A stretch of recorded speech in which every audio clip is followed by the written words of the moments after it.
A Porsche 911 GT3 RS, a mansion with glass pocket doors, and Auston's obsession with sneakers. Toronto's Auston Matthews won the Hart Trophy for the NHL's most valuable player, becoming the third Maple Leaf to win the award. In addition to earning numerous honors and achievements during his 5-year stint, Auston Matthews has advanced significantly in his ice hockey career. As of 2022, his net worth is anticipated to be $63 million. Through his involvement in NHL games and other endeavors, he has earned it throughout his career. Matthews is now regarded as one of the highest-paid NHL players for the 2020-2021 season. According to rumors, the Leafs center earns $15.9 million in player compensation and bonuses. Matthew earned an estimated $3 million from ice during the offseason, bringing his total revenues from sponsorships, memorabilia, and licensing to over $16 million. Auston Matthews' mansion in Arizona. Such a successful player will own a pretty huge house. It's a shame to call it a house, it's a mansion. He's known to own a contemporary mansion in Arizona, which is located in Phoenix's Red Rock community. It is located on a 7,300 square piece of land and has a single story. This estate is nestled at the base of a mummy mountain. It has 5 bedrooms and 6.5 bathrooms. It also comes with a very well-furnished kitchen, garage, dining area, and much more. The house was recently upgraded with 27 feet of glass pocket doors, a separate guest casita, and a kitchen with Benova cabinets manufactured in Italy. This house costs around $3.2 million. He has been enjoying this regal villa ever since the lockdown. He enjoys sunbathing in the room and diving into the pool on the top of the mansion. Auston's obsession with sneakers.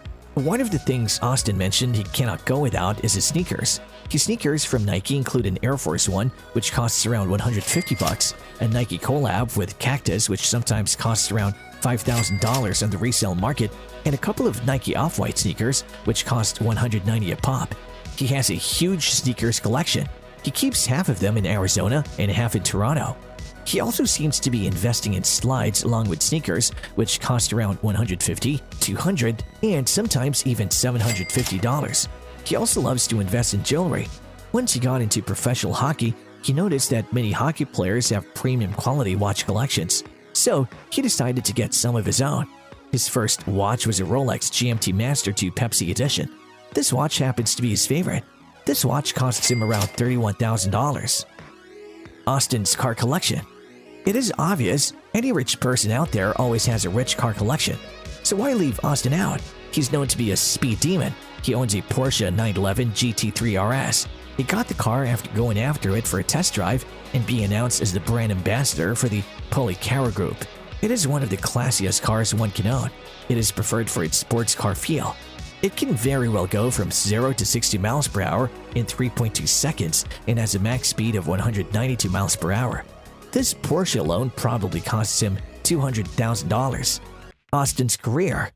As previously said, Matthews began playing hockey at an early age after becoming interested while watching the Arizona Coyotes, a local team. The WHL Everett Silvertips selected him with the 57th overall pick in the 2012 draft. Nevertheless, he decided to join the USA Hockey League.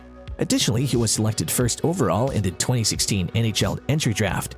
Everett Silvertips of the Western Hockey League, or WHL, selected Matthews 57th overall in the 2012 WHL Bantam draft.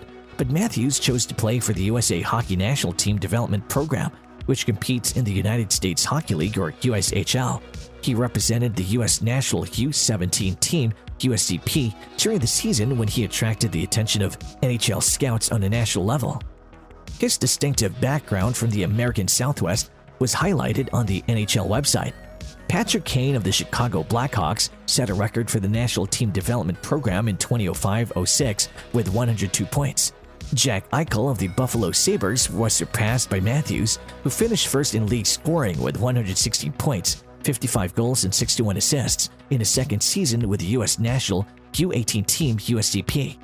The USA Hockey Bob Johnson Award for Excellence in International Competition was given to Matthews on May 21, 2015.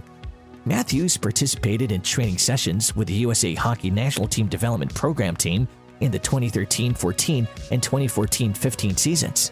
In addition to being selected for the IIHF All-Star team and being awarded the IIHF Best Forward, After winning the competition with the most points, he was named the most valuable player at the 2015 World U18 Championships. Matthews was chosen first overall by the Toronto Maple Leafs in the 2016 NHL entry draft in late June, making him the first American to be taken with the first choice since Patrick Kane in 2007. For several months before the competition, Matthews had been the clear favorite to win the overall draft because of his constant dominance of prospect lists and important scouting reports. According to media reports, there was a little contract dispute between Matthews and the team regarding performance bonuses. Matthews was requesting a deal that was on par with that of Connor McDavid or Jack Eichel, both of whom had contracts for $3.775 million per year including bonuses. Lou Lamoriello, general manager of the Maple Leafs, had previously been outspoken about his opposition to performance bonuses being included in player contracts, but he was unequivocal in saying that they were never a point of contention when negotiating Matthews' contract. When Adam Larson, the fourth overall pick from the New Jersey Devils, signed his entry-level contract, there were no bonus stipulation. Thus, Lamoriello and Larson got into a contract disagreement. The two sides reached an agreement on July 21st, and Matthews signed a 3-year entry-level contract that featured the maximum distribution of performance bonuses. After sitting with Matthews' agent, Pat Brisson, the contract was reportedly negotiated in 10 minutes and completed in Toronto, according to Lamoriello. Later, Brisson would attest that there were no disagreements between the two parties during the contract negotiations. The agreement shared the same financial terms as those signed by McDavid and Eichel a year earlier. Matthews received the NLA Youngster of the Year title, given to the top rookie in the league 2 weeks later. His time in Switzerland earned him 5 awards in total. After suffering discomfort while exercising in August, Matthews underwent wrist surgery, and it was revealed he would be out for 6 weeks. In the latter week of September, he went back to practice. Matthews missed the season's opening 3 games while recovering from an injury. He struggled to get going after his comeback, scoring only 1 goal in his first 6 games, the worst start to a season in his career. However, he then started to score incredibly quickly, and by the season's halfway mark, had passed Leon Draisaitl to become the NHL's leading goal scorer. Michael Bunting, a brand new line mate, said, "The league's top player, he is. That's precisely what I think. It might be deemed biased by some, however, in my opinion, he's by far the best player."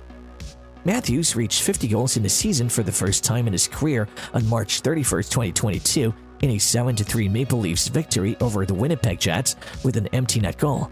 He was the first Maple Leaf since David Andreychuk in the 1993-94 season to accomplish this feat, making him just the 4th player overall to do so. With 62 games played, he also established a franchise record for the fewest games needed to reach 50 points. Days later, on April 4th against the Tampa Bay Lightning, Matthews notched his 8th career hat trick and tied Ricky Vave's team record of 54 goals in a single season. His scoring streak persisted, and on April 7th against the Dallas Stars, he first broke Vave's record with his 55th goal of the year in the second period before breaking Jimmy Carson and Kevin Stevens' previous record for most goals scored by an American-born player in a single season with his 56th and game-winning goal in overtime. In a subsequent game against the Montreal Canadiens on April 9th, he scored his 57th and 58th goals of the season, passing Frank Mahovlich for the most even-strength goals by a Maple Leaf in a season.